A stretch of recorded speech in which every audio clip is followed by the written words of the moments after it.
fait, pour moi, c'est assez simple. J'étais plutôt mécontent de ce qui se passait dans ma commune. Et je pensais qu'on pouvait faire mieux. Et quand l'opportunité s'est présentée que l'ancien maire ne voulait pas se représenter, je me suis donné comme défi, tout simplement, de me présenter comme maire et de constituer une équipe. Et ce sont là, je crois, mes motivations profondes, c'est d'essayer de faire au mieux pour ma commune. J'ai dû apprendre que l'ancien maire ne voulait pas se représenter peut-être un an à l'avance, 9 mois ou 12 mois à l'avance. Et à partir de là, j'ai vraiment réfléchi très sérieusement au projet. Et j'ai demandé donc une entrevue avec le maire pour qu'il puisse me dire la vérité, parce que c'était une rumeur à l'époque. Et à partir du moment où ce n'était plus une rumeur, j'ai commencé à réfléchir à comment organiser mon équipe. Au départ, on était trois personnes qui se connaissaient bien, qui étaient donc la base de notre équipe, hein, l'ossature. Personnes qui se connaissaient depuis leur jeunesse, et nous avons monté une équipe donc en cherchant quelles étaient les personnes qu'on pouvait trouver. On voulait un renouvellement total de l'équipe parce qu'il nous semblait que c'était une équipe qui était là depuis très longtemps et bon, qui avait peut-être pris des habitudes qu'on ne voulait pas nous assumer. Donc on a proposé des noms et on a fait rentrer petit à petit des noms. Donc on est allé les voir, s'il y a une ou deux personnes qui acceptaient, ils rentraient dans l'équipe, ils reproposaient des noms et en circulaire, nous avons fini par arriver au bout, bien sûr en respectant tout un tas de critères, donc je ne vais pas énoncer ici, mais évidemment la parité par exemple, qui est le critère le plus difficile à mettre en œuvre, car comme chacun sait, beaucoup de femmes ne veulent pas se présenter, souvent pour des questions d'emploi du temps. Je ne suis pas sûr d'être la meilleure personne pour répondre à cette question. Je crois que pour réussir, il faut réussir à convaincre une population.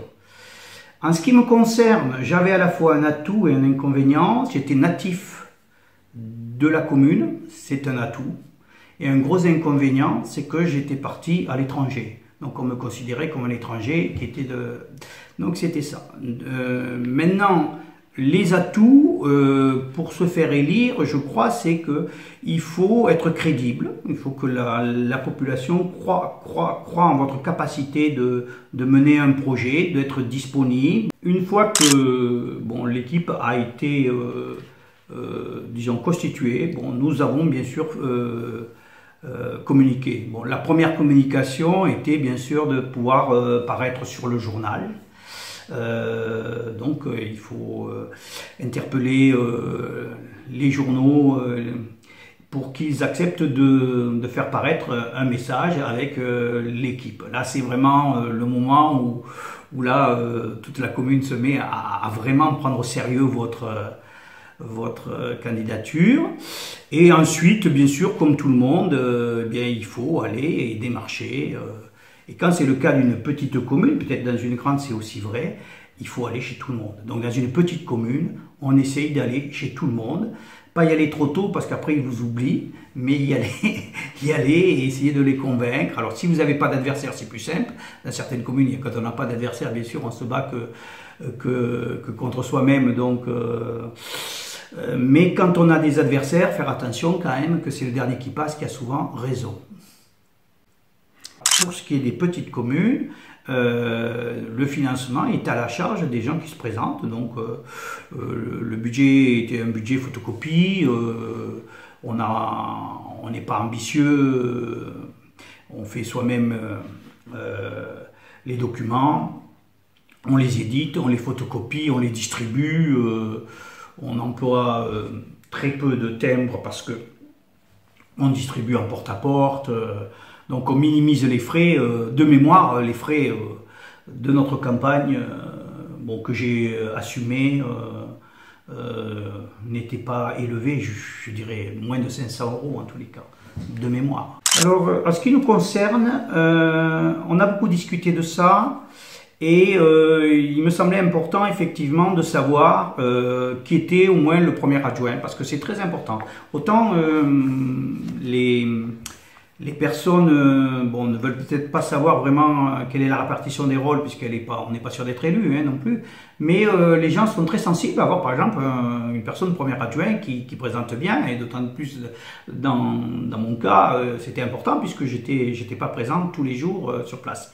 Donc les adjoints, oui, je crois que c'est important de les prévoir. Et puis il faut savoir qu'après les élections, si on n'en a pas parlé, ça peut créer des grosses tensions, voire beaucoup de communes où déjà ça a très mal démarré puisque les gens se sont embrouillés puisque tout le monde voulait être adjoint parce qu'il avait eu un peu plus de voix que le voisin. Et donc je crois que c'est des choses qu'il faut vraiment prévoir. Après, la répartition plus précise, qui s'occupe des routes, etc., on peut avoir des idées sur les choses, mais moi, ça ne me semble pas aussi important. Mais je crois qu'il est important pour les gens qui votent de savoir qui sera l'équipe qui va être autour du maire, donc particulièrement les adjoints. La difficulté concernant la parité, c'est que il se trouve que bien souvent, quand on va dans une maison, on voit l'homme et la femme, on a envie de proposer plus à la femme qu'à l'homme parce que c'est comme ça, quoi. On a envie pour plein de raisons, parce que pour ses qualités personnelles, et il se trouve que très souvent, c'est l'homme qui a envie et la femme n'a pas envie, alors qu'on est venu plutôt avec l'intention de proposer à la dame. Donc très souvent, on se trouve confronté donc à ce genre de difficultés. Moi, je crois qu'il ne faut pas céder. On arrive toujours à trouver une équipe. Et moi, j'ai toujours eu une équipe avec parité. Il se trouve qu'actuellement, on a 6 femmes et 5 hommes dans notre équipe.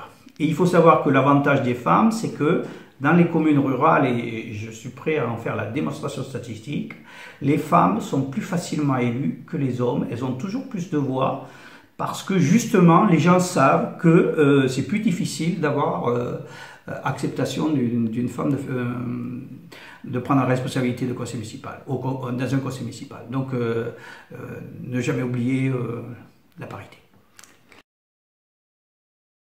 Alors, j'étais bien placé pour être informé des projets, puisque c'est une petite commune et que j'habite dans le bourg et que je suivais. Mais je ne savais pas tout.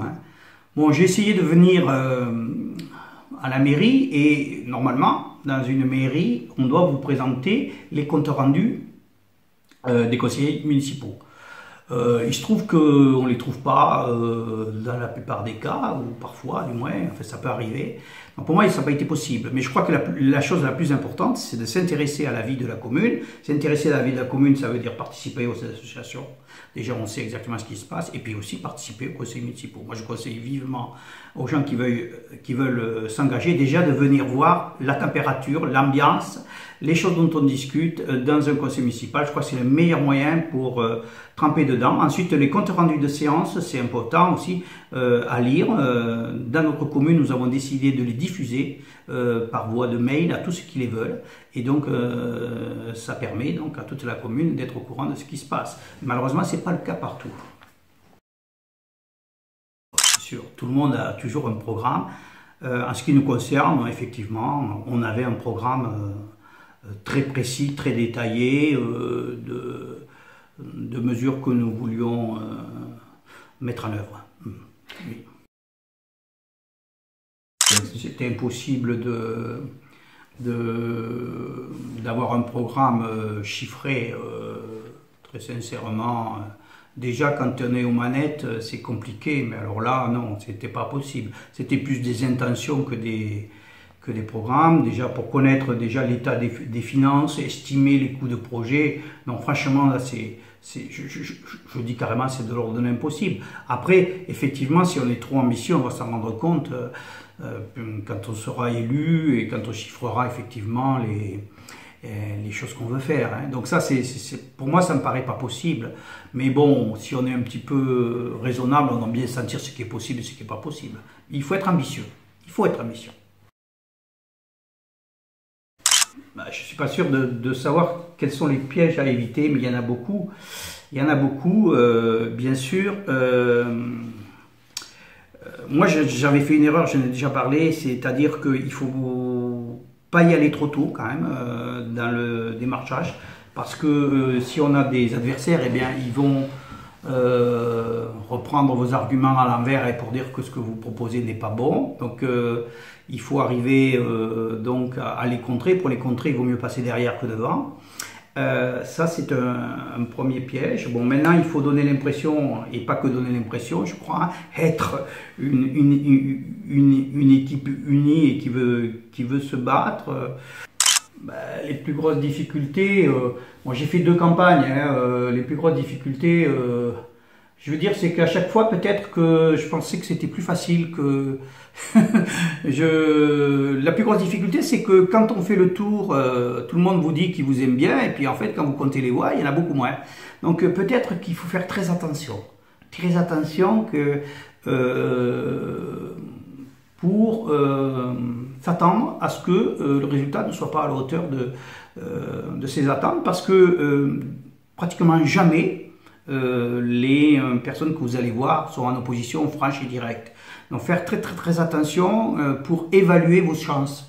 Donc ça c'est vraiment quelque chose que j'ai pu vivre. Ensuite, bon, de temps en temps, ça peut être brutal aussi. Dans le deuxième tour de la deuxième fois, on avait une campagne brutale contre nous, des résultats qui n'étaient pas bons. Nous aussi, on a été obligés aussi, alors qu'on avait décidé d'être plutôt dans une campagne calme, de nous défendre. Donc on ne peut pas laisser dire tout le temps. Bon, peut-être si ça passe comme ça, mais après on peut avoir des regrets si on ne se défend pas. Donc c'est toujours très compliqué. Est-ce qu'il faut se défendre contre les attaques? Et ça c'est toute la question. Est-ce qu'on doit attaquer? À quel niveau? C'est assez subtil. C'est le résultat qui vous donne raison ou tort.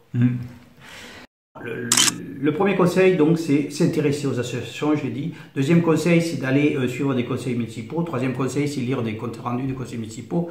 Et quatrième conseil, c'est être vraiment sûr de ce qu'il veut faire. Parce que c'est pas, on part à 2 pas dans un conseil municipal. On a le nom, on est élu, oui, d'accord, mais bon, est-ce qu'on est prêt? Est-ce qu'on est disponible? Est-ce qu'on a assez de temps? Est-ce qu'on a envie? Est-ce qu'on sait vraiment ce qui nous attend? Je crois que c'est ça qui est important. Trop souvent, des gens sont élus, et quand ils sont élus, ben, ils voient qu'ils ne sont pas capables d'assumer leur rôle, leur responsabilité, dégager du temps. Et donc je crois que quand on le fait, il faut vraiment avoir conscience que ça va prendre sur sa propre vie personnelle. Si on n'est pas capable de faire quelques petits sacrifices, eh bien je crois que on n'a pas compris où on allait. C'est tout comme quand on est responsable ou simplement membre d'une association. Eh bien, il faut faire un choix de se dire, eh bien, je me consacre à cette chose-là qui est prioritaire. Voilà le conseil que je donnerai.